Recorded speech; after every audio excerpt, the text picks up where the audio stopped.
Hey, welcome everyone for another Rising Tide Foundation lecture as part of our ongoing symposium, which is exploring different aspects of creativity from the highest sense of the word, as far as something which has to be understood as the driving force of the contours of all human history as it is understood, as it happened, as it is shaping our future, and will continue to shape the human condition indefinitely into the future. The battle over what is a legitimate, natural expression of the human condition, being something which we have to presume is either a condition which is one of pure adaptation to situations created for us, or of discovering laws of the universe, translating those laws into modes of improved expression of human beings, artistic, as well as scientific, as well as obviously technological endeavors that allows us to self-perfect in a way that no other species can do, at least willfully. That is really there's a big battle, and there always has been this big dispute over what the characteristic of the most natural expression of creativity is. We're approaching here the 100th anniversary of or birthday of a really special person who died in 2019, named Lyndon LaRouche, who was born on September I want to say 9th. Am I right? 8th. 8th, pretty close. 1922. And some years ago, I think it was around 2009 or so, I was listening to a presentation that the old wise man was delivering, and somebody had asked the question on how do you stay positive in a world of crisis, of tragedy, of ugliness. And this person was obviously going through some inner turmoil. There's a lot of reason to be demoralized, obviously. And LaRouche is somebody who had been around. He was already in his 90s, or I think the late 80s when he was speaking at that moment. And he'd been a political prisoner, unjustly thrown into prison in the 80s by the FBI, the deep state inside the United States. He had suffered a lot of injustice, but he had consistently fought with a very optimistic orientation throughout an entire 50-year career, intervening into world history, which is just mind-boggling to imagine how somebody could have that endurance and stay above the storms. And so his response was, focus on the universals. Don't focus so much on the chaos of each particular tree that hits you. Focus on the forest, but more than that, focus on the universals. Always feed the soul off of that which is immutable, eternal, and that'll give you the fuel to go back into the fight. And of course, it took me a while to sort of appreciate more and more what he was talking about. And somebody who illustrated one of these ideas to me when I was like having some trouble. We were having beer, and this person had thought about this more than I had. He was, difficult to go through. I was just I'm thinking off the cuff right now, but I was struggling with this idea of how the spirit and matter interact, how the spirit, which touches upon the domain of the eternal, interfaces with matter, such that we could feed off of the eternal and the universals. And he gave me the quick example of the circle, and he's like, "Why don't you just draw a circle?" And I was like, "Okay, I'll draw a circle." And he asked me, "Okay, well, what caused that? What caused the circle?" I was like, "Well, my hand drawing it." And he's like, "Okay, well, what caused that?" I was like, "Well, and we had a little back and forth for 5 minutes. And then finally I realized that the answer wasn't located in the material world, because the further back I went, I realized that no, it was the idea of the circle that caused my body to physically draw this imperfect circle.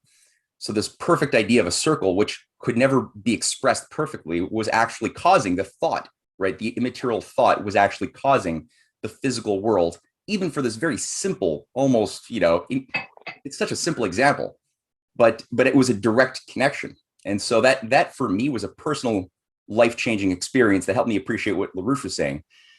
And so getting to know Dan as a poet, as a creator, as well as a political activist for a very long time, who's dwelt on these ideas and worked on them for since before I was born, I was very, very pleased to see that Dan was more than happy to present some of these thoughts and share some of his experiences working through them, as well as working through the great ideas of people like Shelley, Poe, and Schiller, who have all created immortal works for us to feed off of. And will always be there to be fed off of for generations to come after us, long after us. So with that, Dan, I thank you so much for taking the time. And for anybody who has questions, just put your name in the chat box, and I will call upon you in queue once Dan is done. Dan, it is all yours. Okay.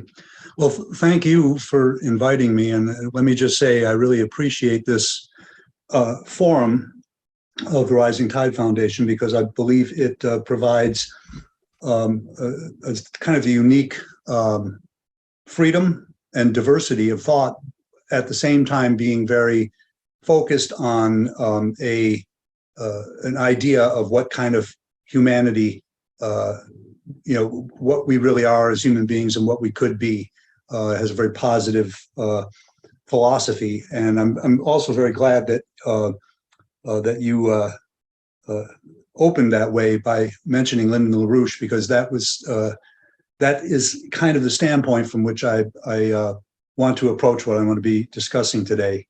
And also, I think, very much affected by some of the recent presentations that have been given on this in this forum, particularly the one with Michael Claridge a few weeks ago, which got me thinking once again about this question that is in the title of the presentation today: how the spiritual manifests in the physical universe. And we'll come back to some of those considerations at the end, but I wanted to start by just saying that this question, which for many people is relegated to the realm of metaphysics, religion, all kinds of wild ideas, we're really not totally in the dark about it. In one sense we are, but we do know from the work of particularly Vladimir Vernadsky, and Lyndon LaRouche, that creativity does exist, that it does manifest itself in the physical universe, because here we are, on the internet. It's 2022. We're there's human beings in space. We have enormous power over the physical world around us, and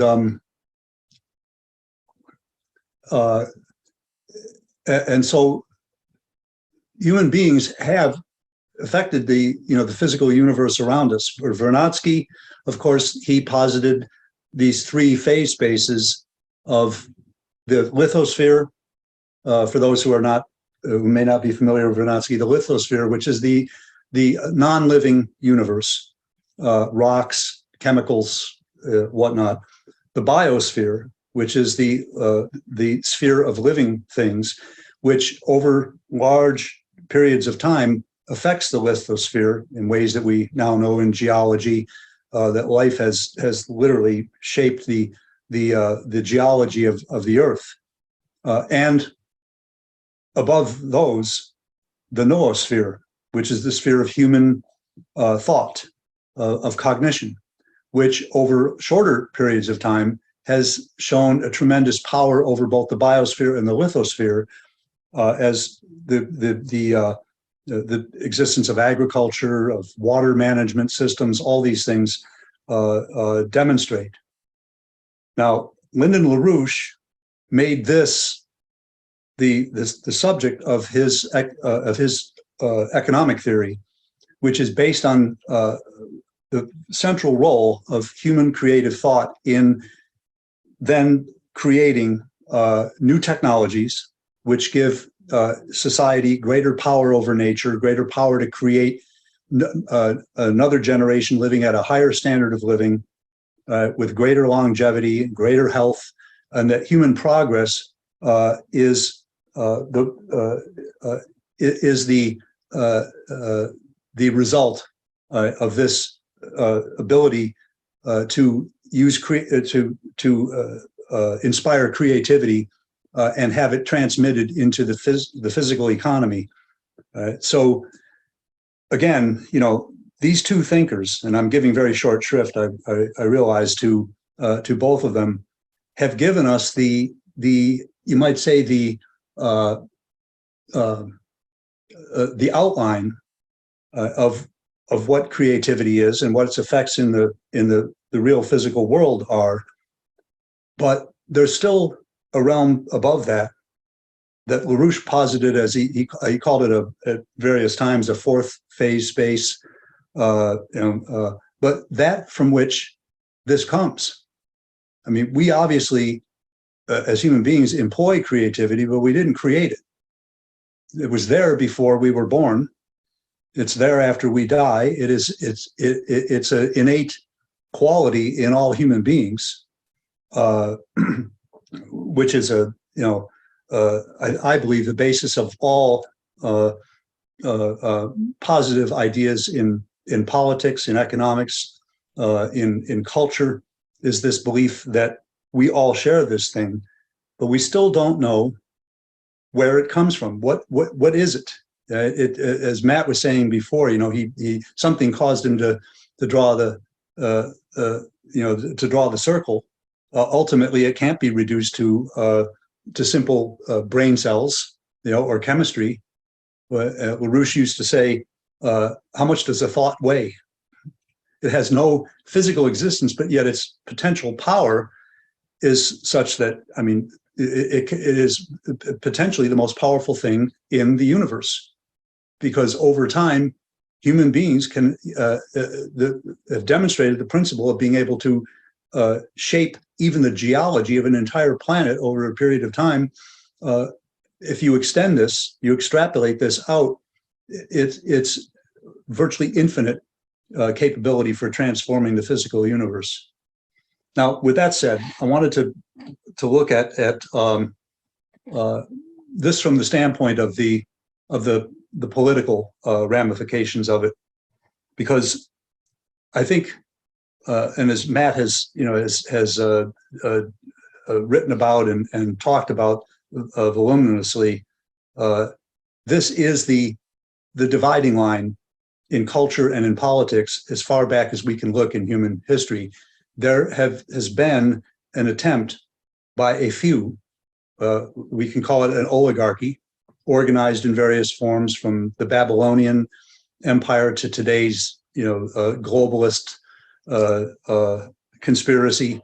But this is their fundamental concern, is to suppress human creativity. Because when you have a society of people who believe that they have this capability, and that and that this gives them a fundamental rights, and that this has to be allowed to express itself, that's a society that can't be controlled. It can't be enslaved physically or mentally. And those who seek to do so have been doing this as far back as we can see in human history. And so we can describe history, I believe, as a struggle to create a form of society in which this is the basic idea, that every human being shares the quality of creativity, and that this has to be nurtured and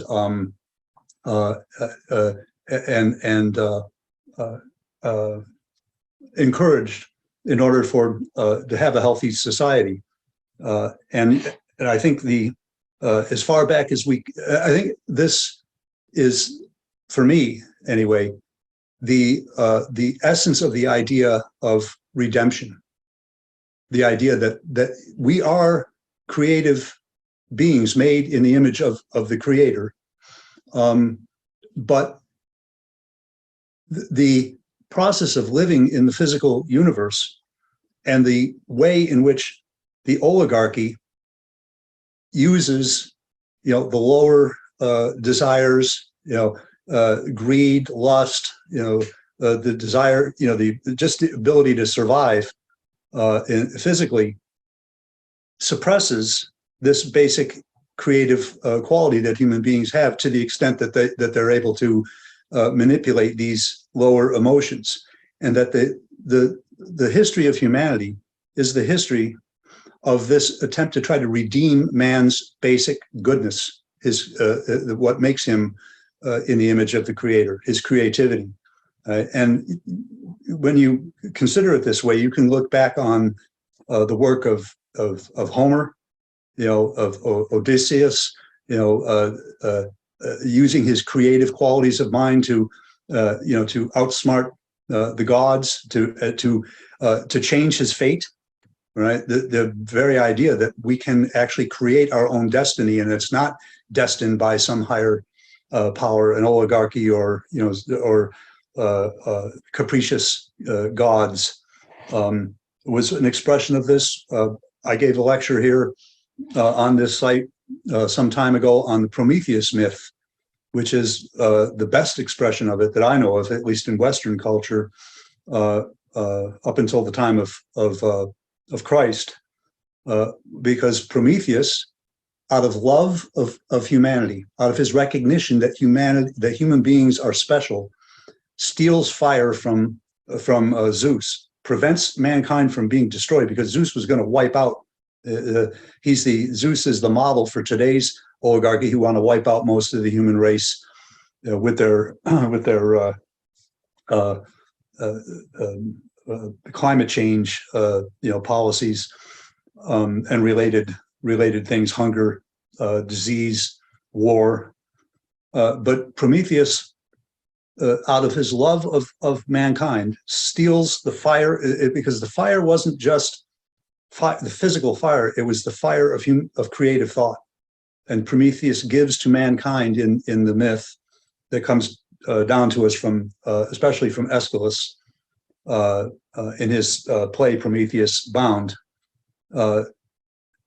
He gives every other expression of creativity, supposedly, to mankind: animal husbandry, mathematics, medicine, all of these things that allow us to free ourselves from our animal-like state.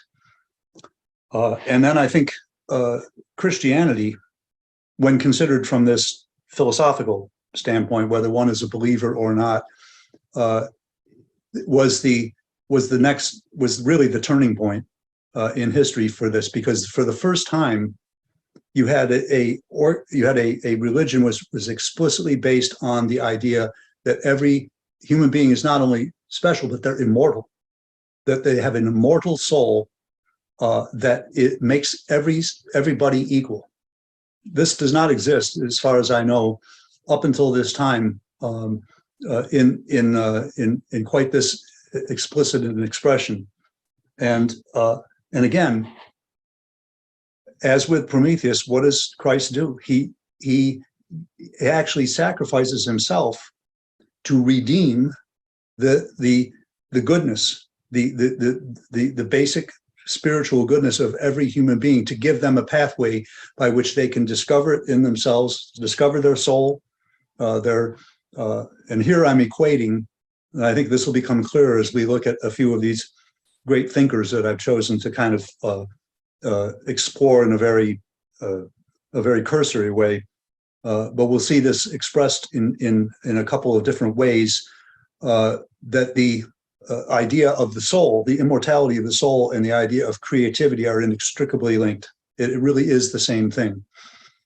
So I think Christianity was and the idea of agape, the Greek word for the highest form of love, universal love of the Creator, love of mankind, that this was the greatest advance in human history for the redemption of man's true creative nature. Now, the problem is, and then we'll see this, I think, in a couple of the examples I'll be using, particularly that of Shelley. But the problem is that the knowledge of this, and the experience of one's true creative nature, is not something that can be inculcated directly through logical thought, illogical deductive thought, and proven, if you will, in a mathematical way. It can't be preached. I mean, it can be preached. I mean, you can preach the immortality of the soul and whatnot, and you can create, and people can believe something. But I think we can all agree that believing and knowing are two different things. And simply because somebody believes something does not mean they actually know it. So the greatest artists and philosophers in history were aware of the fact that you had to actually recreate the knowledge of this, discover it for yourself, that you and that what art does, at least great art, and I'm here including, for example, the works of Plato as great works of art, because he has Socrates never actually say anything definite to be true or not to be true. He never preaches a doctrine. He never states a fact. He always uses questions to guide the mind towards making a discovery for itself, this dialogue form. And this has engendered really you might say the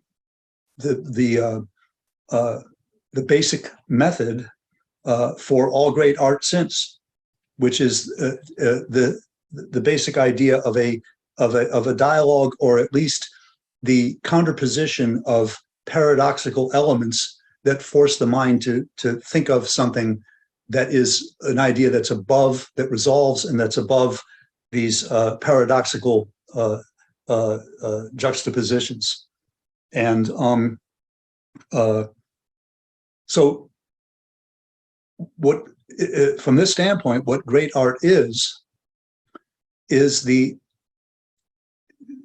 use of whatever elements there are, whether it's musical notes or whether it's words, and the ironies and the paradoxes generated through language in a form that allows it to be expressed. In poetry, it's strophic. It's the strophic form where you have one statement, you have another one that's within the same form but has a change, and it forces the mind to consider what has changed and what's the idea that unifies these. Very much like what happens in music. But it is the great art allows the mind to discover this higher realm of creativity for itself and to actually feel it emotionally and experience it.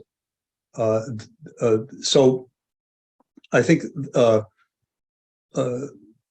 this is what we want to look at when we look at the question of creativity, that it's the essence of what human beings are, but it can't be directly preached or inculcated, indoctrinated, if you will, but it has to be re-experienced each time in each human mind for itself.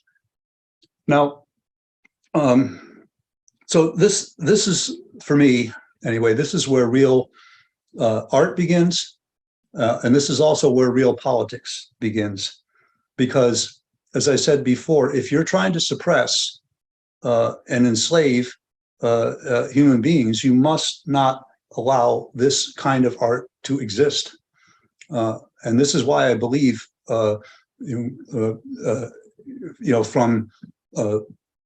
Socrates, being executed, to the persecution that Dante experienced in his life, to the probable murder of Shelley, probably Poe as well.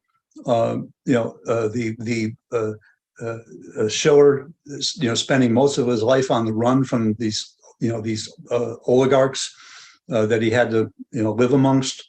We see this repeatedly throughout human history. This is why Shelley said that poets are the legislators of mankind, for exactly this reason.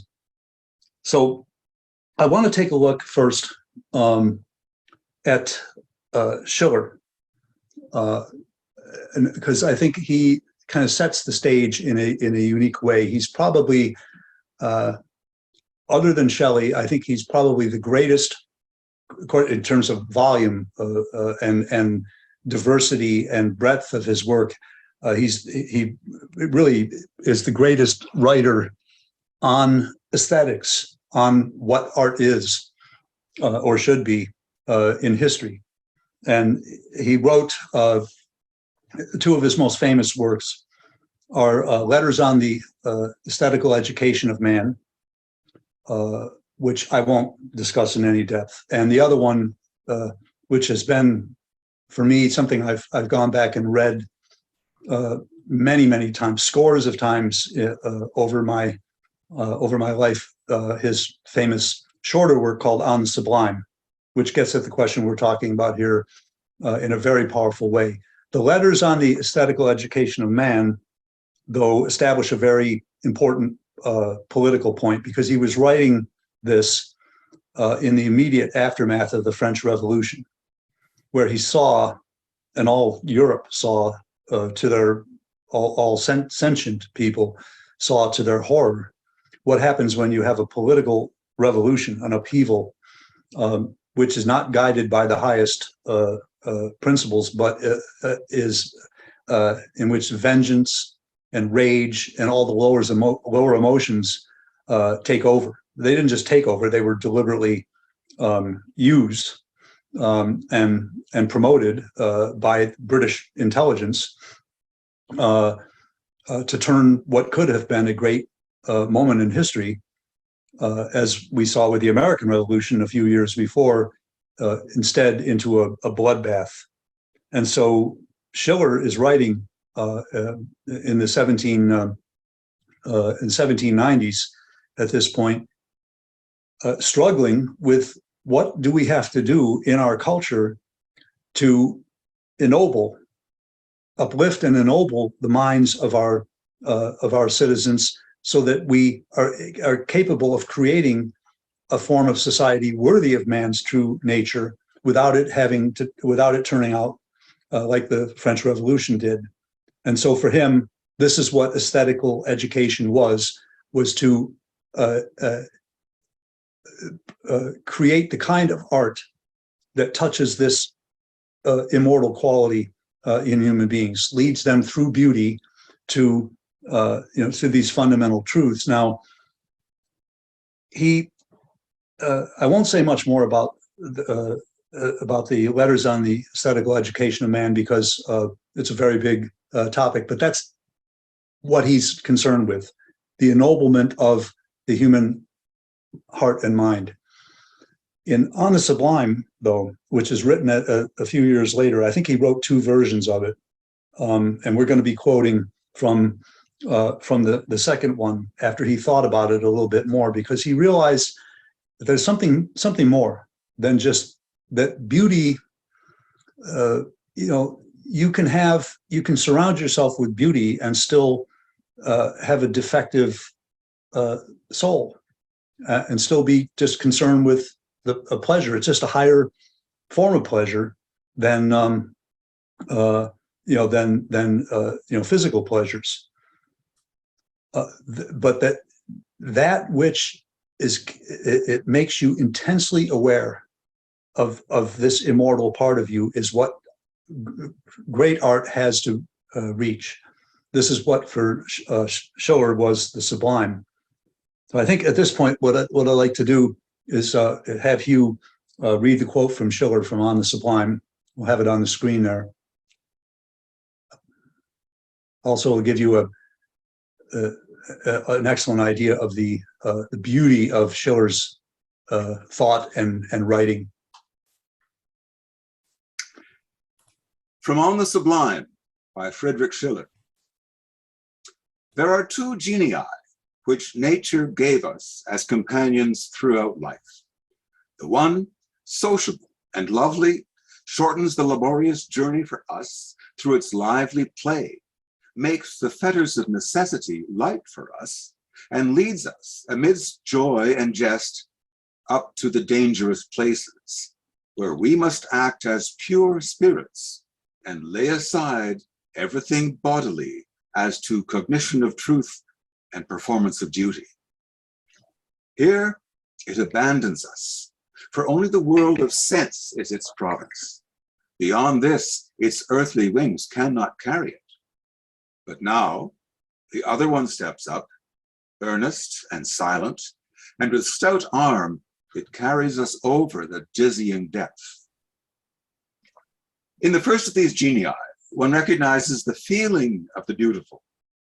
In the second, the feeling of the sublime.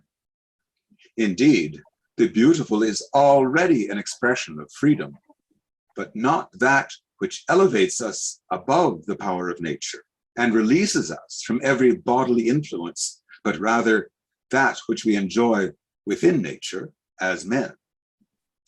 We feel ourselves free with beauty because the sensuous instincts harmonize with the law of reason.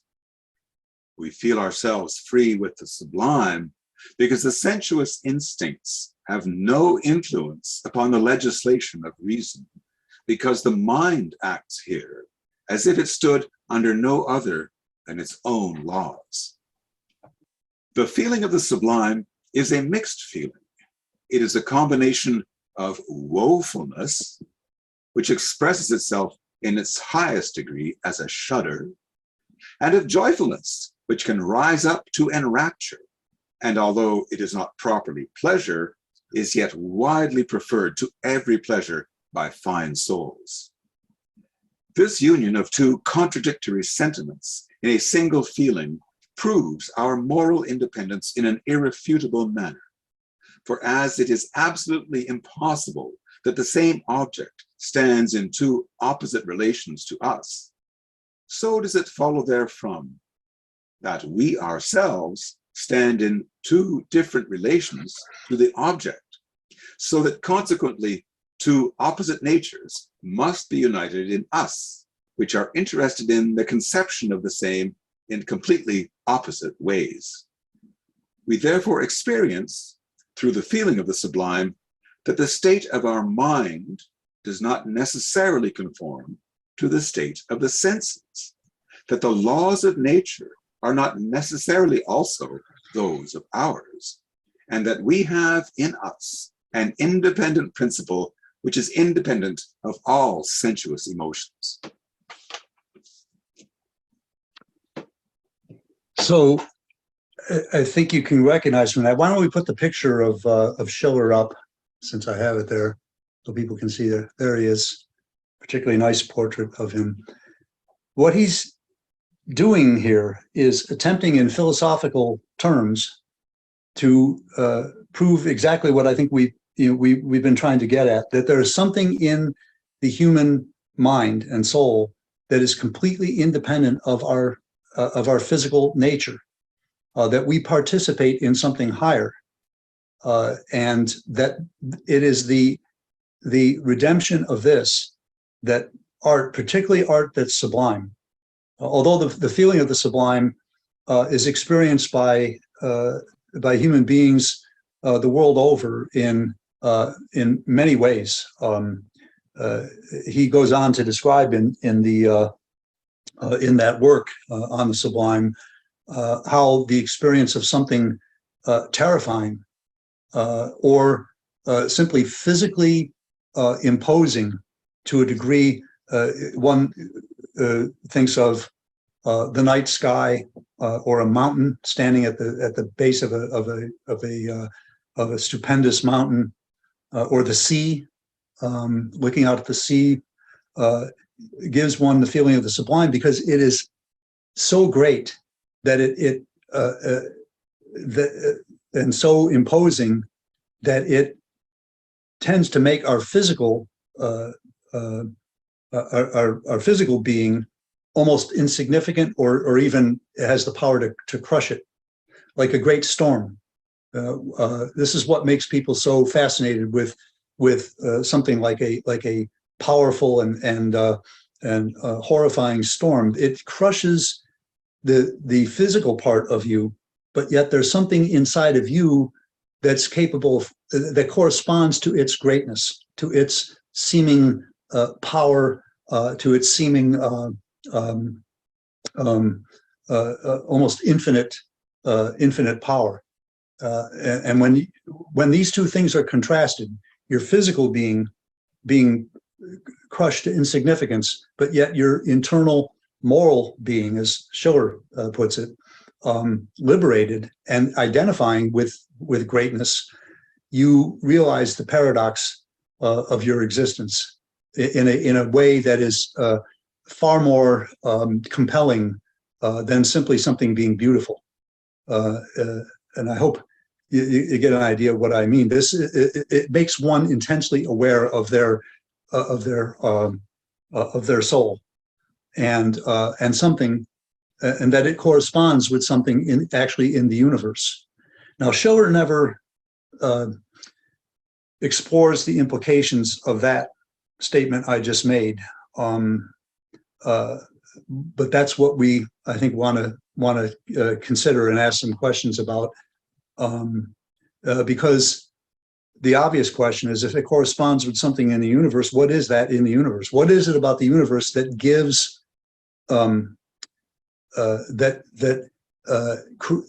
that allows for something completely limitless and immortal, like the human soul is, to exist? Since we know that nothing can exist which the possibility for it preceding its actual existence, then there is something that there's something in the physical universe that allows for the human soul to exist, that preceded it, and that's greater than it. So again, you can use religious doctrine to describe this, but in my book, that doesn't cut it. You actually have to experience this as real in oneself, and I think this is what great art does. Now, and of course, what Schiller is describing here, this internal freedom that we experience through great art, particularly sublime art, is for him the most basic element of political freedom. It's where it you might say, where the necessity for it flows from. Now, I realize I'm giving very short shrift to Schiller, who's one of the greatest universal minds ever, but I wanted to kind of set the stage for talking about Poe from this standpoint. Let's go to Poe there.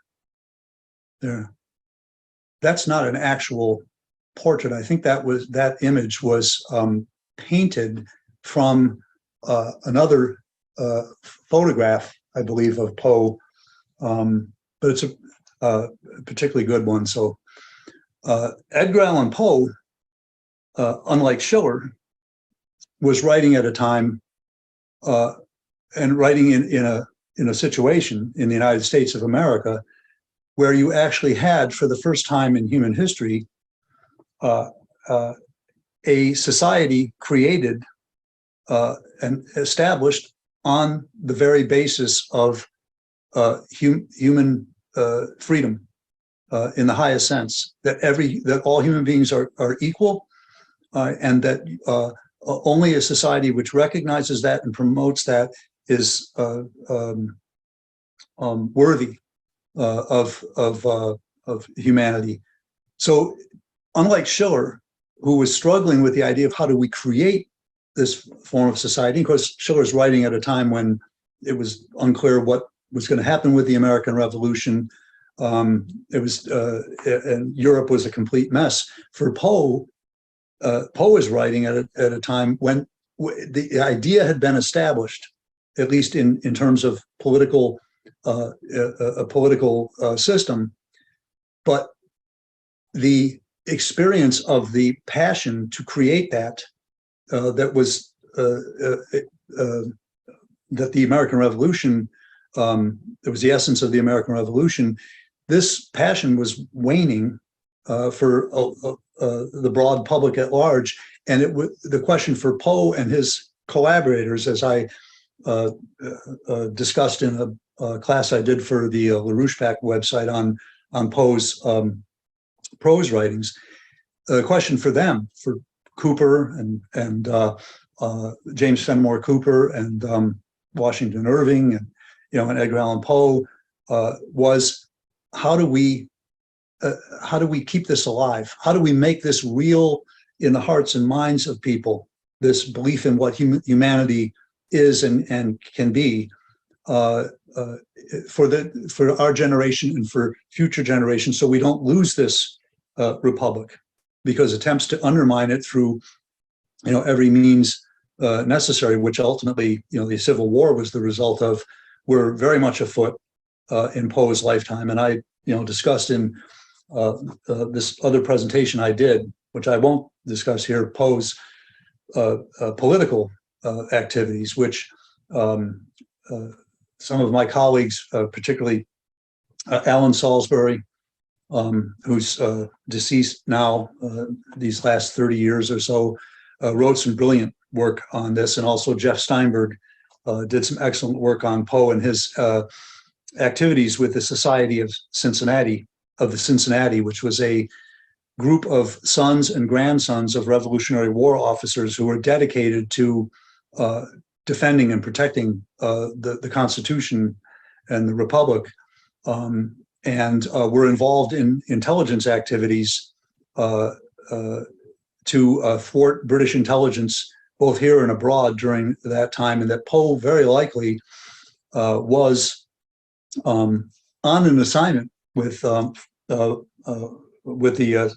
Society of Cincinnati in France, which is the actual subject matter of his three great detective stories, which created the genre of the detective story, because what he was discussing was what is the method of thinking that allows one to escape the senses and to escape the manipulation, therefore, by the powers that be of people. What is it that allows the mind to become free of this thing? And he exemplifies this method in his character C. Auguste Dupin, who is the private investigator in these three detective stories: The Murders on the Rue Morgue, The Purloined Letter, and what's the third one? Marie Roget. Yeah, I believe so. So Poe is concerned with this very principle and how it expresses itself in the realm of political intelligence and in culture generally. And it's an area of investigation that is just fascinating to look at. The implications of this thing. I discussed the Purloined Letter and how he solves the crime in the Purloined Letter by creating a character who is both a mathematician and a poet. And because he's a poet and is capable of thinking outside the boundaries of fixed deductive systems of thought, which trap the police commissioner in the story, the Purloined Letter, he's trapped in the axiomatic system of thought, which he's accustomed to. But the thief who stole the letter in the story is a mathematician and a poet. And the point Poe is making is that it's the ability to think creatively outside of the boundaries of these fixed systems that are, after all, determined by academia, political power, circles, whoever controls, as we see today, the narratives in popular thought. Has an enormous amount of power, but the ability to think creatively outside of these boundaries is what solves these crimes. And the point Poe is making is that this is being able to think this way is what frees a people to be able to be actually free politically. That's the implication of it. But Poe took this a step further, and he writes extensively on aesthetics as such, poetry in particular, and in his great work, the poetic principle, which was actually a lecture that he gave that he finally wrote down, I think, towards the end of his life. And we're going to quote from that in a minute. But this is where he deals with this same question that Schiller was talking about, and which I was referring to at the very beginning, that there's something beyond simply, reason and the powers of the mind to calculate and to or even to experience beauty. That there's a quality above that which speaks to something higher that art can touch and must touch. So I think we'll read this quote from Poe now. There we go.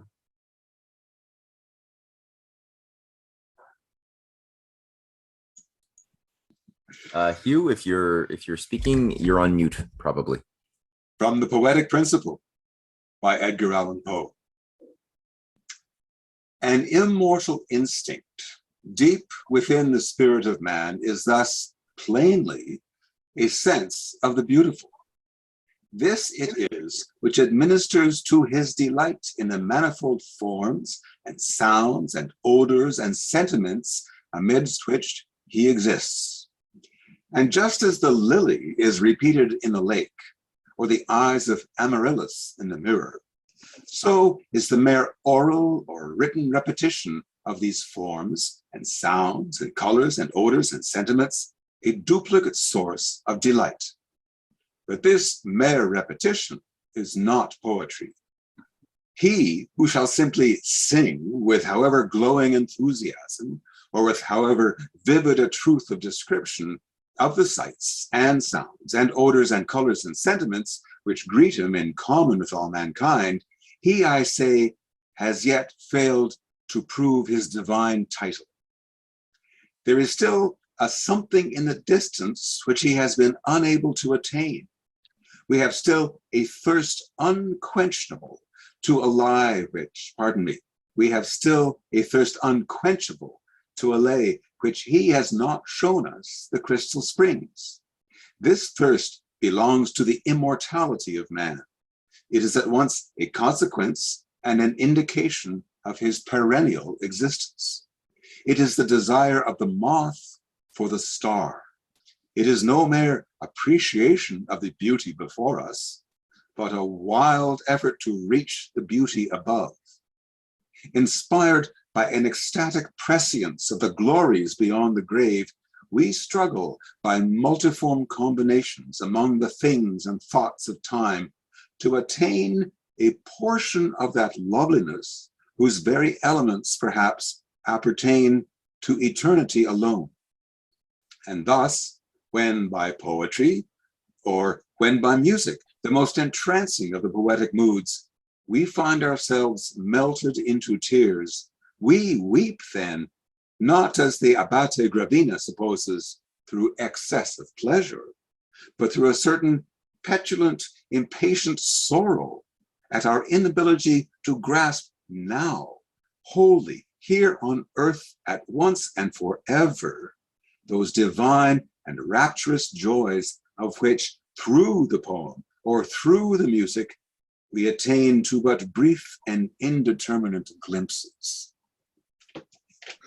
Now, again, as with Schiller, Poe writes so beautifully. His prose itself is poetry.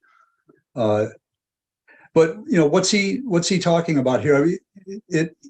In the class that I gave on Poe's poetry, we looked at both the Raven, and I'm not going to cite that here. I believe most people are familiar with it, and Annabel Lee. But here you see the very paradox that both Schiller and Poe are talking about in those poems, because the subject matter as such would not on the face of it lend itself to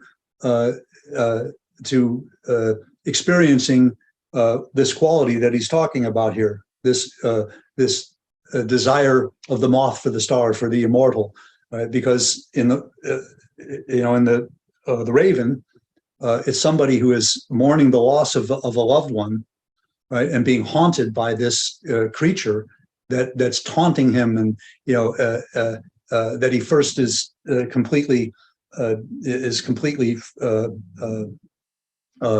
joking with and not taking seriously at all, and then gradually the repetition of nevermore works on him to the point where he is torturing himself with the thought, with just diving headlong into the sorrow that he feels at the loss of his loved one, Lenore. But what you're left with in that poem is an intense feeling that it is far greater to feel that sorrow and experience that, because it is proof of the immortality of love, in this case, that cannot forget, right? And that is an uplifting feeling, even though it's the experience of it is at the same time sorrow. Again, I'm not going to cite the poem, but that's what I believe happens in that poem, which is why it has stood the test of time and is one of the most well-loved and repeated and printed poems in the English language. Actually, at the time Poe wrote it, it was wildly popular. It was republished all over the place. Everywhere he went, he was asked to recite it. And you might wonder, what's the point of this? And in fact, when I gave the class to the on this to the on the LaRouche Pack site, some of the people on that who were participating in that forum, even after we got done with the class, said, "Well, what's the point? It's just about a guy and a bird." Some people don't get it, but I believe its effect is because of this very quality that Schiller was talking about, that you experience at the same time your mortality and the sorrow of loss in the physical realm, but you're aware of the immortality of your soul, and in this case, the immortality of love, which is the proof of this.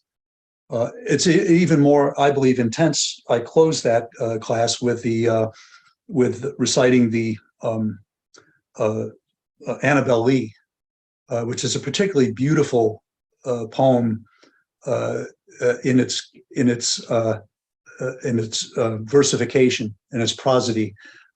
It's a very musical poem, but one again which has a very paradoxical,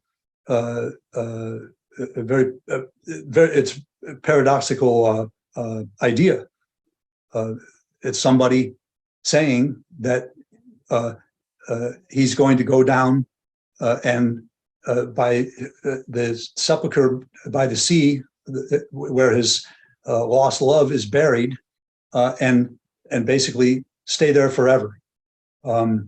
Again, because his physical existence is not as important as the eternity of love, and he says, my favorite part of that poem is where he says, neither the angels above nor the demons down under the sea can ever dissever my soul from the soul of the beautiful Annabel Lee.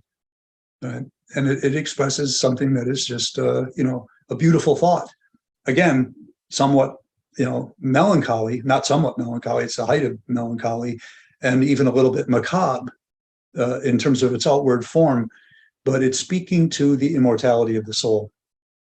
And this, for me, and I stated it then, and I really believe that this is the most political thing, the political idea that one can express or participate in, because through familiarity with this kind of art and with encouragement of the kind of discussion that it engenders, and with just the creation of a character of the kind of human being that familiarity with sublime art engenders, you strengthen those qualities in people that make them truly able to be free and able to recognize in their fellow human beings this sacred, what I think is a sacred quality. So, one can discuss, at great length, as I've known some people to do, and I'm not saying it's not useful. One can discuss at great length Poe's political activities, what he may have been doing, who he was connected to, that kind of thing. But for me, this is the proof of Poe's absolute dedication to the cause of the American Republic and to human freedom. It's right there in his art. That's the proof. So again, I'm giving short shrift to a great universal mind in Edgar Allan Poe, but for time purposes, I'd like to move now to Shelley. Let's put Shelley up there. There he is. Okay. Shelley is my favorite poet. Well, sometimes it's Keats, sometimes it's Shelley, but when we're talking about this, especially this, the explicit expression of the relationship between great art and human freedom, there's no greater mind than Shelley. And I know that this group, the Rising Tide, read through, I believe, some months ago, Shelley's Defense of Poetry, which is again, like the poetic principle, it's something I've read probably 30 times over the years. It's just a fountain of wisdom and beauty, which we're going to quote a little bit from in a minute. But in Shelley's case, you're talking about a life that was passionately and explicitly devoted to the principle we're talking about here and its political ramifications. And Poe and Shelley, there's no doubt about it, he was, he wasn't engaged in any secret activities. He was openly trying to organize, first at a very young age, and perhaps foolishly trying to urge the Irish to revolt against the British Empire, and went out, actually had pamphlets printed up and went to Dublin and started handing them out and tried to organize meetings for Catholic emancipation and political reform.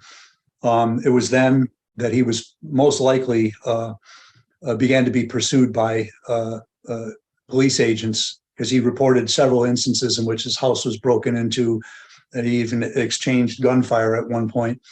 That was when he was back in England.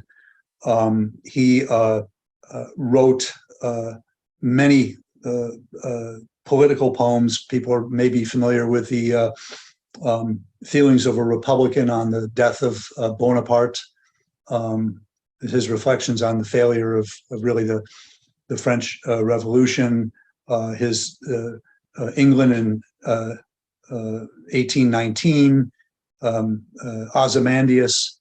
You can see in these, his passion for republicanism, and he called himself a Republican, which at the time in England was a bit like calling yourself a communist in the 1950s in the United States, because it was associated with the French Revolution, and that republicanism would ultimately lead to that result. So Shelley, I won't go into the details of it, became a political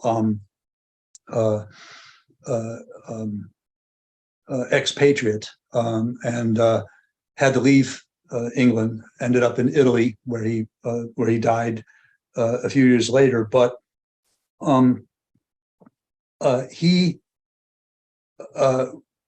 there are two things that he wrote that I think express the principle that we're talking about here in the most profound way, and its relationship to human political society. One, and I gave a whole lecture on this. One is the Prometheus Unbound, in which he takes the old Prometheus myth and gives it his own, a completely new twist on it, and actually has Prometheus ultimately not reconcile, as Aeschylus is thought to have written in his lost work, not have Prometheus reconcile with Zeus, as Shelley said, I could never countenance the oppressor of mankind being reconciled with his liberator. And he understood, as Lyndon LaRouche did, that Zeus was the model of the oligarchical mind. And so Shelley has Prometheus together with his paramour approach Asia, his lover, approaches Demogorgon, the primal force of the universe, you might say, and out of love, the love between them, and their knowledge that both she and Prometheus love humanity and are willing to sacrifice for the sake of humanity, that very power of love ultimately overthrows Zeus. So Shelley, I believe, the center of his entire political thought was what we were discussing at the beginning, this quality of agape, of universal love. And he explores this in prose form, although one can argue that the defense of poetry is even though it's written in prose form, it's one of the most beautiful and poetic works you'll ever read. And he says in there that poetry can express itself in many forms, in oratory, in prose, in common speech. Whenever something expresses this divine, this spark of the divine, is the way he puts it, that touches the immortal in another human being, whether it's in verse or not in verse, that's poetry, and it's the essence of all thought. That the poetic mood and the enlargement of the imagination that it creates is the essence of what engenders and makes possible all discovery in every other form of thought, in physical science and everything. That it's the essence of creative thinking. So I think we'll just go to the quote from A Defense of Poetry. Poetry is indeed something divine. It is at once the center and circumference of knowledge. It is that which comprehends all science, and that to which all science must be referred. It is at the same time the root and blossom of all other systems of thought.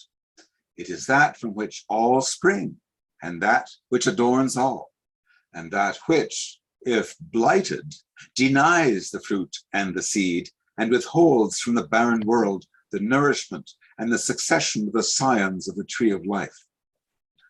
It is the perfect and consummate surface and bloom of all things.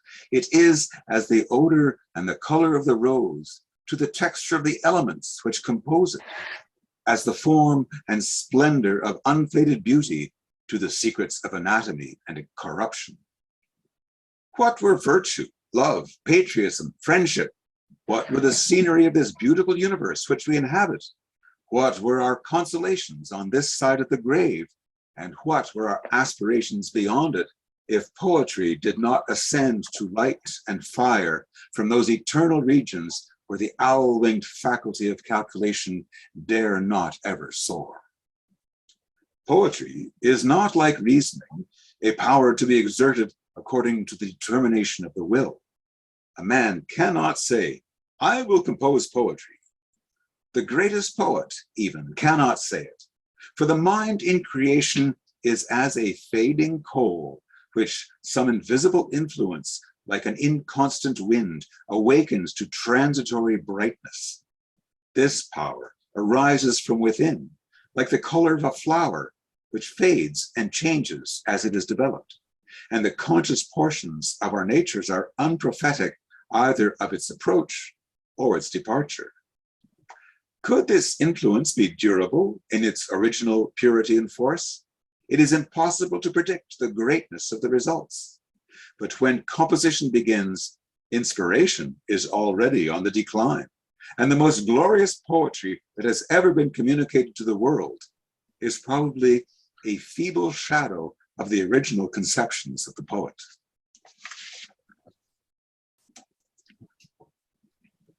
Oh, there's a lot that can be said, and I encourage anyone who has never read it to read the whole work on a defense of poetry. But I think for our purposes here, what he's describing is something which even the poet, and he's here placing poetry and poets as the very pinnacle of thought, that which inspires all other creativity and all other branches of knowledge. And as we know from our discussion of LaRouche and Vernadsky, man's progress over nature, his ability to control nature, his ability to change the physical universe around him. But even the poet, even the creator, even the greatest scientists don't know where this comes from. For Shelley, it comes. The mind is receptive to it, but it can't be called up and deployed in a deliberate way, just arbitrarily. It comes from something greater. This is what we mean by inspiration, and the enlargement of the imagination that comes from this is what Shelley is describing as that which is the greatest gift that poetry and great art create. It's the enlarged, because when the imagination is enlarged and the power of the mind to be able to think in a way which is not restricted to mechanical deductible forms, this is when true creative thinking will take place in a mind accustomed to thinking in this way.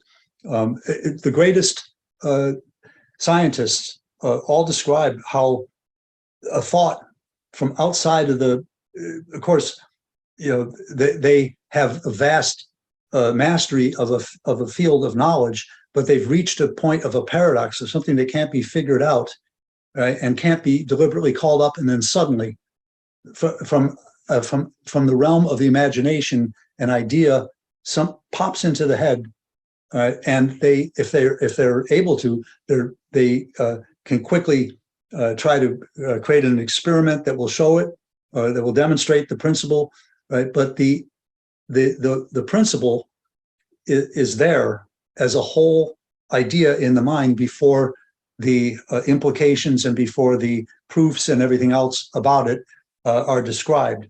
It exists as what one could say a spiritual entity in the mind.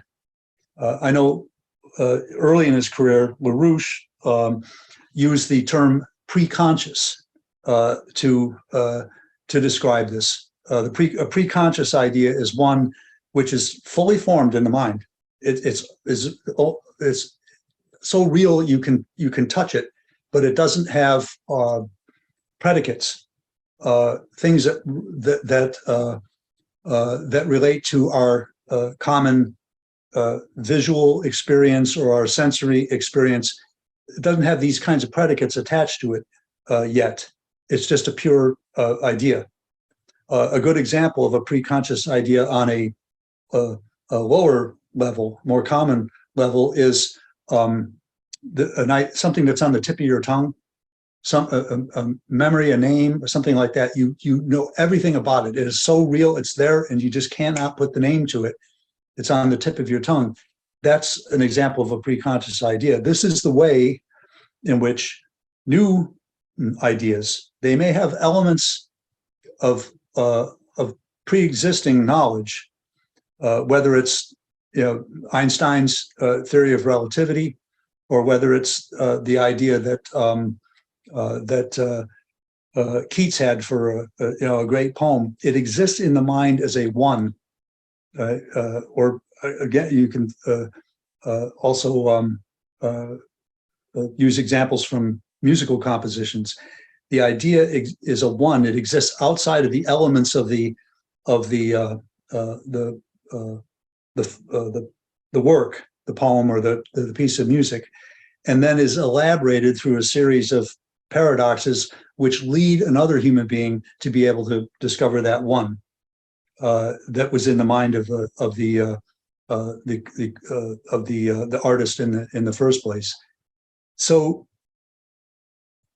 again, going back to what we were saying at the beginning, what is the weight of that idea? The implications of which are that it can move millions of human souls, that those millions of human souls will go on to do wondrous things that can transform the world, make human society better, eventually spread humanity throughout the solar system. I mean, who knows where we're all going to go in the future, but this power of the human mind that's related to this immortal quality that we have is potentially infinite.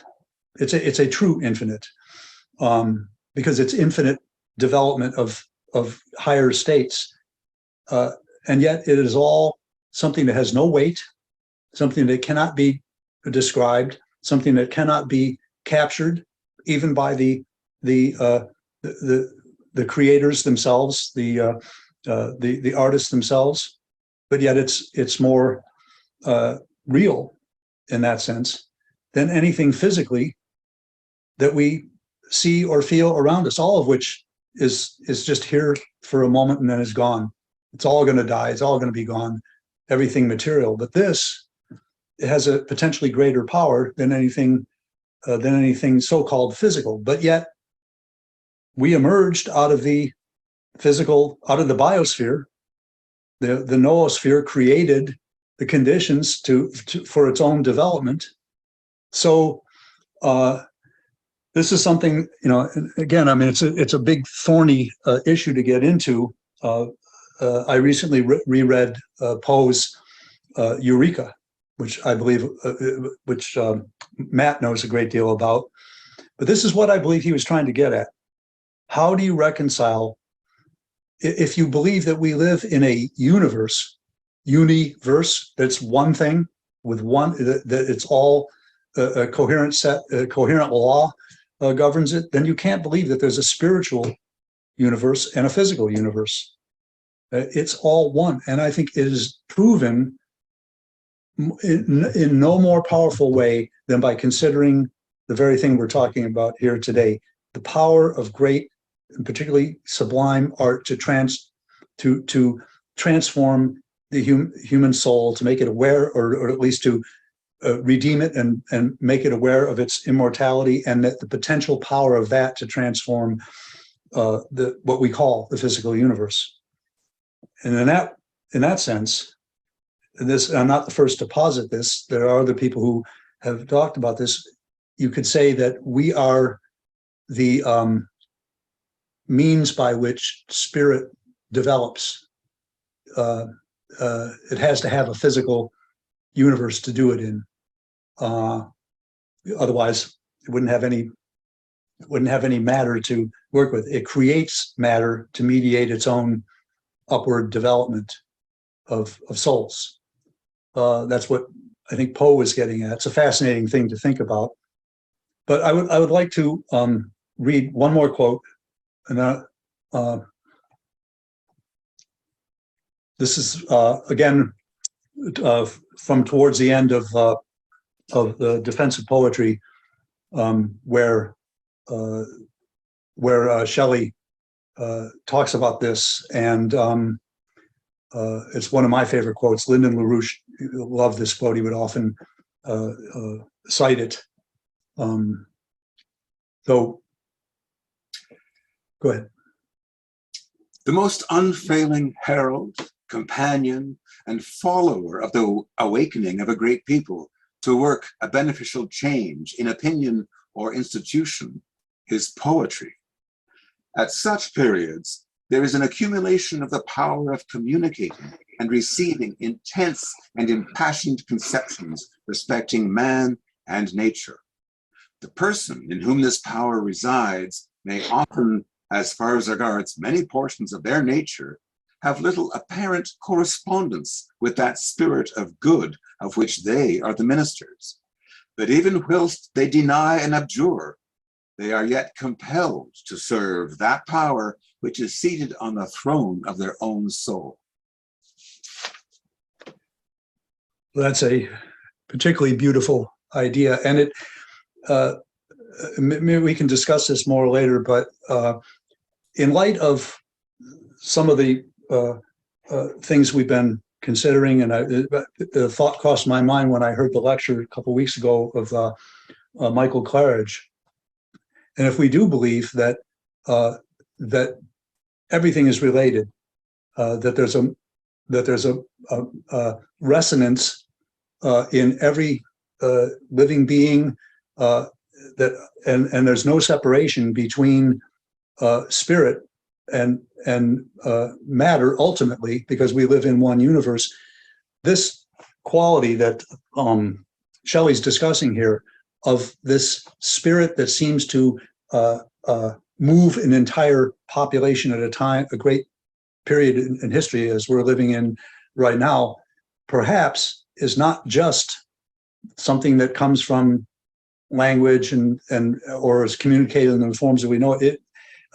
It may be that it literally is a psychic field, if you will, an electromagnetic field of some sort that the very that mind and soul is creating amongst people. It's an interesting idea to think about, because it does seem to have a magical quality to it at times like this, but yet it's very real, and it's what is it's what moves people to do a great good for future generations at a time like we live in now. So that's kind of just an interesting question to hang out there. And I think what I'm going to do is just close now by reciting my favorite poem from Shelley, which I believe the general idea that we've been discussing here today, which I hope hasn't been too fuzzy and indistinct, but at least is existing as an idea in our minds. But I believe this is what Shelley's is what drove him. It's in everything he wrote, but it's more in this poem than any other one. So if you'll bear with me, it's a few minutes, but I hope you'll see that. This is the Ode to the West Wind. O wild west wind, thou breath of autumn's being, thou from whose unseen presence the leaves dead are driven like ghosts from an enchanter fleeing. Yellow and black and pale and hectic red, pestilence-stricken multitudes, O thou who chariotest to their dark wintry bed the winged seeds, where they lie cold and low, each like a corpse within its grave, until thine azure sister of the spring shall blow her clarion over the dreaming earth, and fill driving sweet buds like flocks to feed in air, with living hues and odors, plain and hill. Wild spirit, which art moving everywhere, destroyer and preserver, hear, oh hear. Thou, on whose stream, mid the steep sky's commotion, loose clouds like earth's decaying leaves are shed, shook from the tangled boughs of heaven and ocean.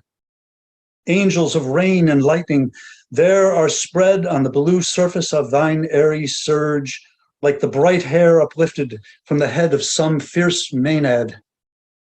Even from the dim verge of the horizon to the zenith's height, the locks of the approaching storm. Thou dirge of the dying year, to which this closing night will be the dome of a vast sepulchre, vaulted with all thy congregated might of vapors, from whose solid atmosphere black rain and fire and hail will burst. Oh, hear! Thou, who didst waken from his summer dreams the blue Mediterranean, where he lay lulled by the coil of his crystalline streams, beside a pumice isle in Baia's Bay, and saw in sleep old palaces and towers quivering within the waves' intenser day, all overgrown with azure moss and flowers, so sweet the sense faints picturing them. Thou, from whose path the Atlantic's level powers cleave themselves into chasms, while far below the sea blooms and the oozy woods which wear the sapless foliage of the ocean know thy voice, and suddenly grow gray with fear and tremble and despoil themselves. Oh, hear! If I were a dead leaf thou mightest bear, if I were a swift cloud to fly with thee, a wave to pant beneath thy power and share the impulse of thy strength, only less free than thou, O uncontrollable. If even I were as in my boyhood, and could be the comrade of thy wanderings over heaven as then, when to outstrip thy skyey speed scarce seemed a vision, I would never have striven as thus with thee in prayer in my sore need. Oh, lift me as a wave, a leaf, a cloud. I fall upon the thorns of life, I bleed. A heavy weight of ours has chained and bowed one too like thee, tameless and swift and proud. Make me thy lyre, even as the forest is. What if my leaves are falling like its own? The tumult of thy mighty harmonies will take from both a deep autumnal tone, sweet though in sadness. Be thou, spirit fierce, my spirit. Be thou me, impetuous one. Drive my dead thoughts over the universe like withered leaves to quicken a new birth. And by the incantation of this verse, scatter, as from an unextinguished hearth, ashes and sparks my words among mankind. Be through my lips to unawakened earth the trumpet of a prophecy. O wind, if winter comes, can spring be far behind? So we'll close with that from Shelley and take questions.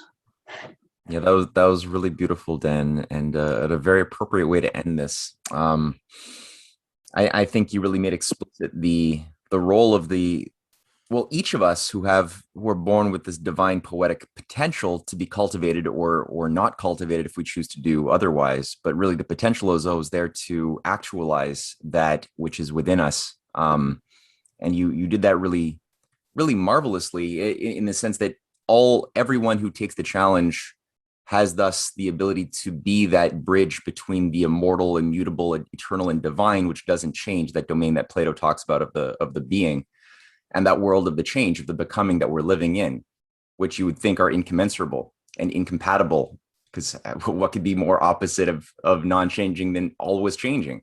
But here we are as beings which have access to that freedom to create and to transmit that in the form of ironies and metaphors that you can get most explicitly in the arts and in poetry. So it's really wonderful that you ended it the way you did with that poetry, that metaphor-rich piece by, well, anyway, I'll just end it there. And I just want people to know that if they would like to read some of Dan's poetic contributions, his first book has been published a little while ago, and I just included a link to a review by David Gosselin, where you could buy Dan's book online. I highly recommend it. Some of the most edifying modern poetry I've ever found is in that book. and that's going to be in the description box to this video as well when it's uploaded. The first question that I saw coming in was from Peter.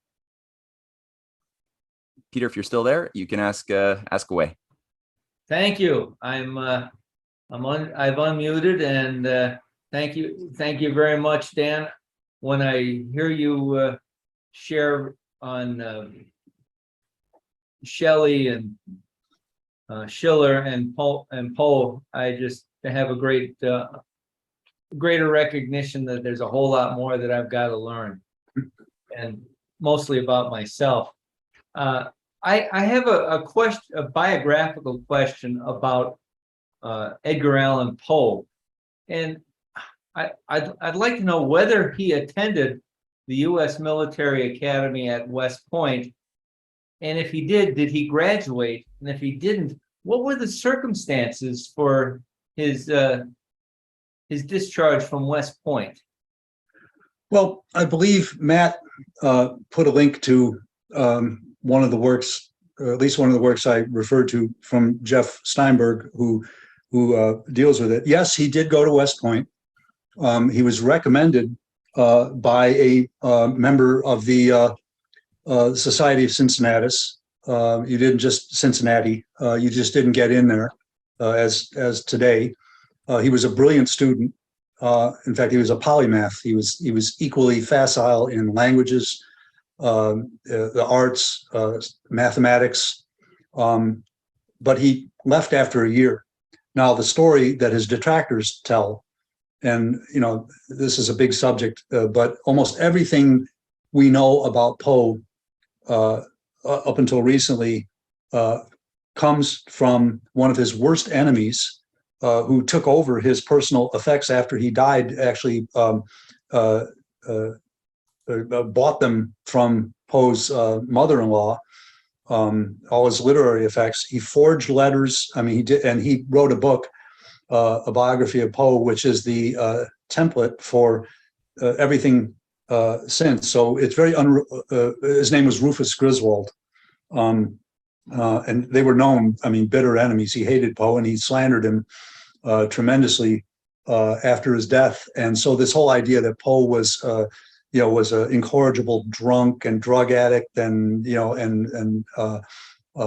mental case is just simply a fiction made up by Griswold. And one of those myths is that he was kicked out of West Point. It may be the case that he left because he was needed to be a part of this circle of writers who were political intelligence agents and maintained his contact with the military leader. The intelligence work at that time was done by the U.S. military. They didn't have a CIA or anything like that. But there were people doing, assignments in foreign countries. Samuel F.B. Morse was one of them. He used his position as a court painter to gather intelligence. James Fenimore Cooper definitely was.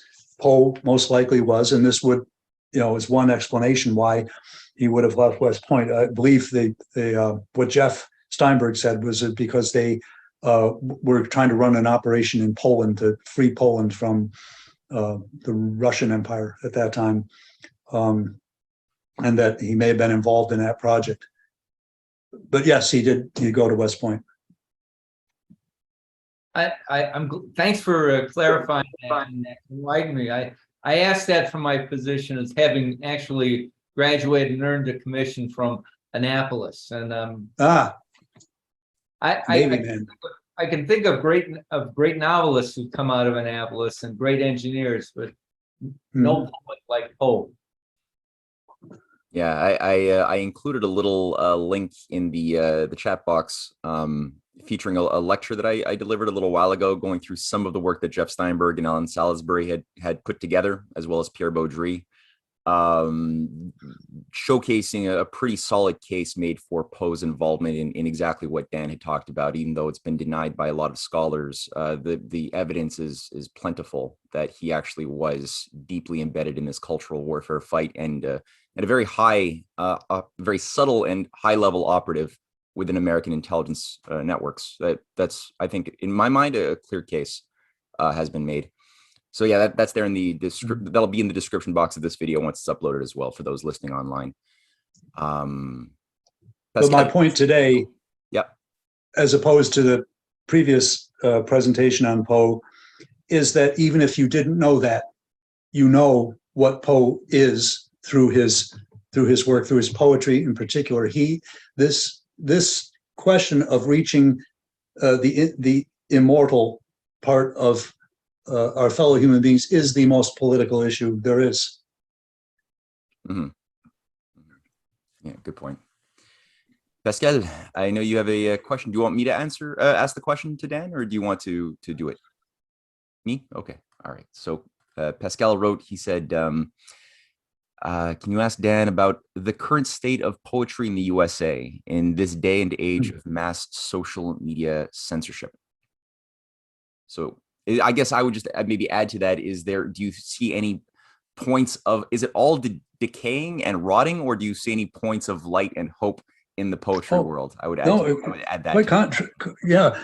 I mean, what you see that's promoted by the poetry journals and academia and the people who tend to get published is largely terrible, and I don't pay a lot of attention to it. But there are many young poets out there who are, and we see this amongst particularly Generation Z in music and in a number of other areas, that they're searching for meaning, for universal meaning in art again, because we've sort of run the course of this degenerate, solipsistic,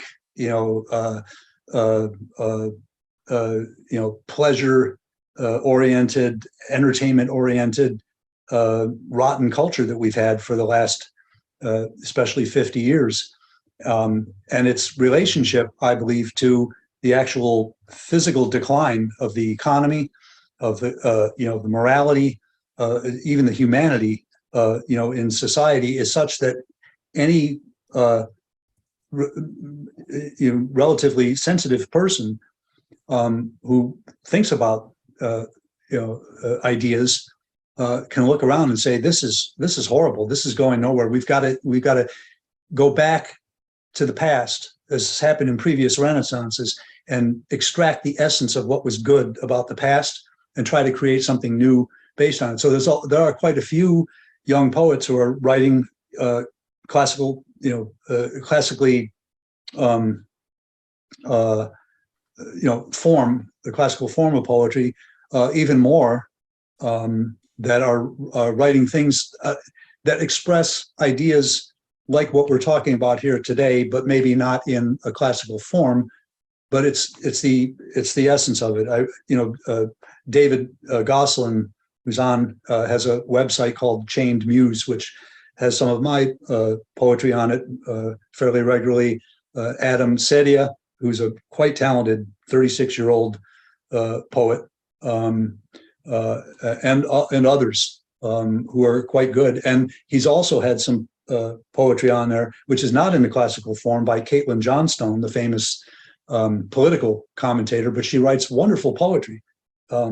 It expresses this very agapic quality that we were talking about here today, and a tremendous exuberance for life that I find very attractive. But it's written in a almost a stream of consciousness style. But I think the general, to answer your question, is there's out of you might say, out of a dark age, a renaissance can always emerge if you go back and take what's most precious about what the past gave us. And that's one of the things that I'm very passionate about, and the people I work with are very passionate about, is you have to preserve those things and make them available to people, because if nobody knows about Dante and and Schiller and Shelley and Poe and and Aeschylus and Homer, then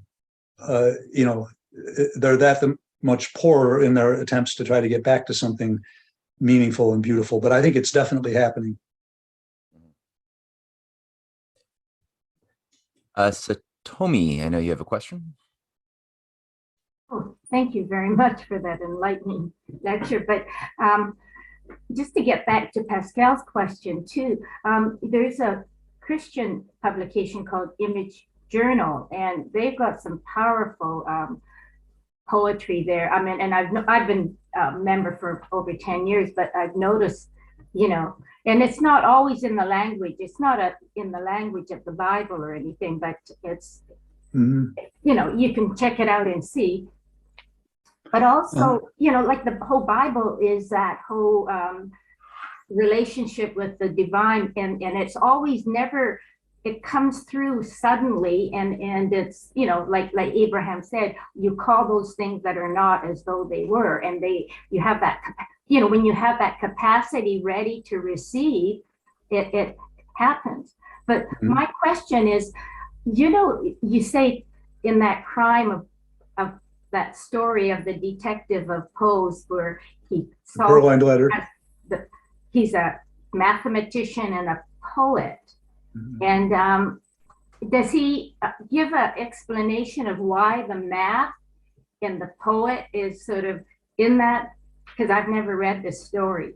I think that's fascinating because, you know, music is so mathematical, and yet we've never, you know, I hear more poetry and writing and that newer things coming out, but music, I haven't heard a lot of really new kind of music, and that being based in mathematics, I'm just puzzled whether Poe goes deeper into that. His best work concerning that area, mathematics is considered as formal systems versus a creative thought, which he called analytical thinking. It's kind of he called it analysis, which is kind of misleading because it has a different meaning for us today. But I would refer you to the first couple of pages, the introductions of his 3 detective stories, particularly Murders on the Rue Morgue. He spends several pages talking about the inadequacies of the way formal mathematics thinks, and he talks about a game that he was particularly fond of, where the people who are best at it are the people who are capable of thinking outside of the box, as opposed to chess, which simple mastery of rules, you know, can make you brilliant, but you could be a complete, you know, idiot in every other area. You can be an idiot savant, you know, who's good at chess, but really great thinkers play whist, was the game, which I'm not sure what exactly it was. It's just very, very entertaining and very enlightening to read those 3 stories: the Murders on the Rue Morgue, the Purloined Letter, and the Mystery of Marie Roget, because he's applying this towards actually solving. Well, in fact, in the Marie Roget, that was written about an actual case in, I believe it's in New York, of someone, Mary Rogers, I think was her name. He said it in France, wrote the story, and had C. Auguste Dupin solve the crime. But this was before the crime got solved by I believe it was New York police. Tell me if I'm wrong, somebody who knows. After Poe wrote the story, and it was exactly what he had in his story. His fictional character solved a real world murder mystery. Yeah, I could believe so it that. works. Yeah. So rather than describe too much what he had to say, you know, if you read it, it's very, that's the best stuff. Yeah. Oh, you know, that math and poetry, I mean, it makes sense, you know, to me, that it would be vital, 2 vital parts of, yeah. Well, you know, I could break down for you, you know, the mechanics of the way that Shelley wrote that poem. In fact, I wrote an entire treatise on the prosody of that poem. Prosody meaning the vowel sounds, the rhyme, the vowel assonance, the rhythm. You know, it is it's like Beethoven's Ninth Symphony. It's one of the most intricately constructed, perfectly mathematical things that you ever read, but that's not the essence of it, is it? Yeah. You know, Yeah. that doesn't tell you what he's trying to get across. It's the architecture through which he creates the ironies that make the mind think about the idea that he's getting at, which does not exist in any formal elements. They can be musical paradoxes and poetic paradoxes, make you think of the idea or some approximation of it that the poet had, as though, as Shelley said, it never equals the actual idea that was in the poet's mind. The minute you start composing and confining it to words, this is why you begin to lose the original idea was. That's what an idea is. It exists outside the realm of any of the elements of it, and this is also the reason why Shelley did not like organized religion. I know this is a touchy subject, but because he believed that the minute you start describing, a set of beliefs or doctrine, you are destroying the original poetic truth that was expressed by that person, by the life of Jesus and his words, he said, which were alive with the most intense poetry imaginable. The Psalms of David, the words of Jesus, and particularly Paul. I often think of, in fact, I thought of subtitling this talk today. We see as through a glass darkly, as Paul was a great poet. His 1 Corinthians 13 is one. In fact, when we had our poetry group here in Houston years ago, we used to have a group that met and worked on reciting poetry together. And we did presentations on Schiller's birthday. We'd have a public event and we'd present some of these things. And several years, we actually, somebody would recite 1 Corinthians 13 as poetry with all the intense beauty that's there. But that's the essence of what religion is. It's this capturing of the divine, and the sharing of it with other human beings, or at least it should be. Yes. Well, like you say, the knowing and the experience is really where religion should be grounded in, and not the letter. I think theology is important, but it's the spirit that combines the knowledge and the experience. And I know that. We Shelley, that in the history of Christianity, and that's really sad.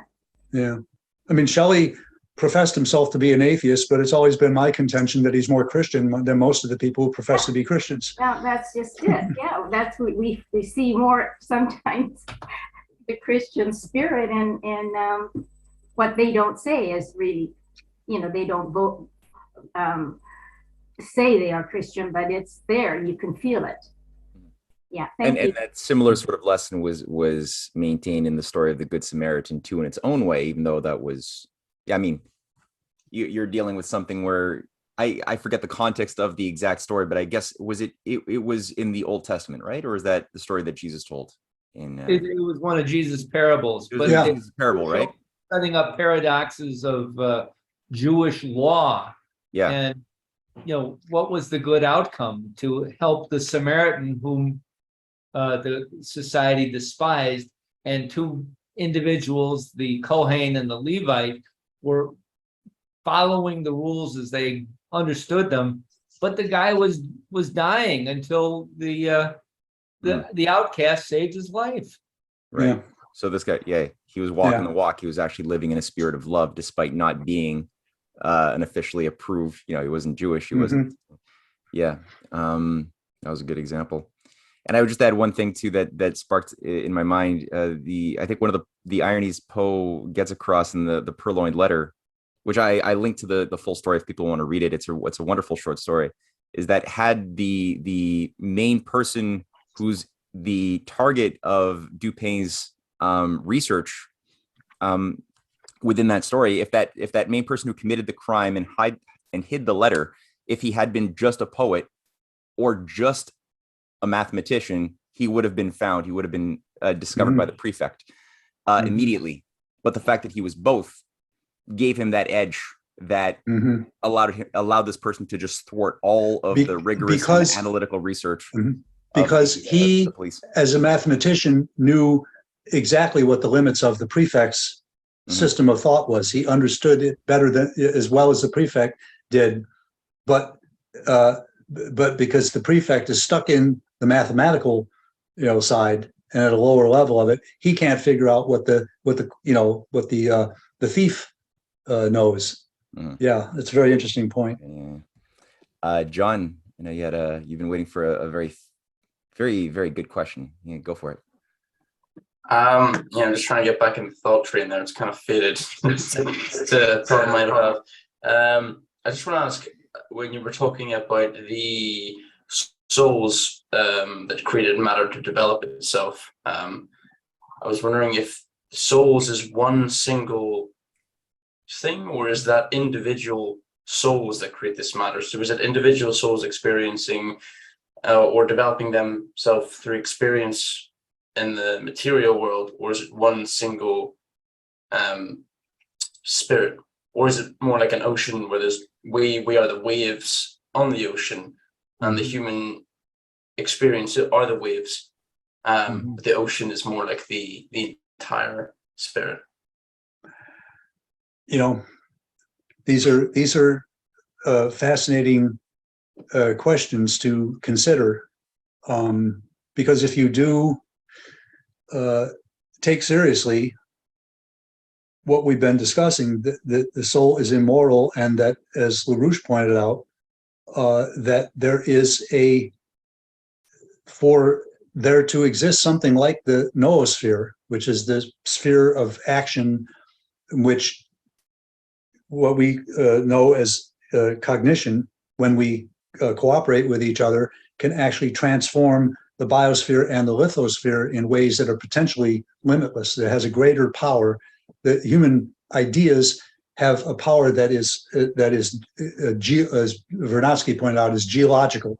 Right? It has power over even the geology of the earth. When you consider the implications of that, and the idea that there has to be something that it came from, right? If something cannot exist unless the possibility of it existed in the first place. Therefore, it is in the laws of the universe that we live in, the possibility of cognition and creative cognition, and that which creates creative cognition, which is this loving concern for the future of humanity that we see in the greatest thinkers, like we saw in the three we discussed today.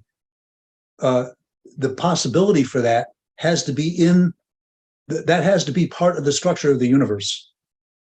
That quality, for it to exist in human beings, just as the possibility for life has to exist everywhere in the universe, where the conditions for it to emerge, if they're there, it will emerge. We know that that's the case on Earth. Wherever it's possible, it's there. It's it's the way the world works. So if you think of the implications of cognition, and not just cognition, but creative human thought, which visits, as Shelley said, from as if from somewhere else, from some higher place. The implications are that it's there, it's embedded in the universe, and we are, as Rupert Sheldrake, who's a person I've read some of his work and watched his. He's written on morphic fields, but he's also posited that our minds, our brains, are essentially receptors for whatever form of whether it's radiation, energy, or whatever. The mind can be considered a form of a receptor and transmitter, as well as the thought is not entirely and demonstrably is not entirely confined to the brain. It's not the brain. The brain mediates thought and spirit, but it is not the spirit, and it can't. So I know I'm being a bit long-winded about it, because it's a very difficult thing to wrap your mind around, because we are individuals living in an individual body with an individual soul, but yet we participate in something far greater. And I believe that that is the essence of what the universe is. Keats had a wonderful. His letters are full of some wonderful philosophic thoughts, just expressed in a completely off the cuff, poetic, playful way. But he said, we are like the individual soul. We are like sparks thrown off by the divine mind. They're thrown off into the world where they suffer and experience love and sorrow and everything else, so that they can add to the, I forget exactly how I put it, but something like add to the greater mediate sort of a higher state of this divine force. And he said, how could it be otherwise? We have to live and experience things in order to fully become souls. If we have no experience, if we don't know good or evil or suffering or love or anything else, we're just nothing. We're just a little like a baby. It's just taking everything in and experiencing and whatnot. But it hasn't a little baby can't experience what we just saw in that poem, which I hope some of the power of it came through. But what I'm saying is that this is the idea that the individualization of souls mediates the development of this divine intelligence. It rings true. It has a poetic beauty and poetic truth to it. And as Poe says in Eureka, if the poetic mind conceives of it, then it must be true, and it is true. So it's something to consider. Yeah, no, I think another relevant point was, I forget which exact reading it was from, but it was said something along the lines that humanity was perennial, which is very, you can apply that to this situation or not, because we're constantly, we're here for an indeterminate amount of time, but we are constantly renewing ourselves. It's the constant cycle of death and rebirth, and every time we don't learn something new, but every time the new human is born, I suppose you could say, it's a blank slate for new experience, and a completely new addition to the, well, whatever the spirit is. Mm-hmm.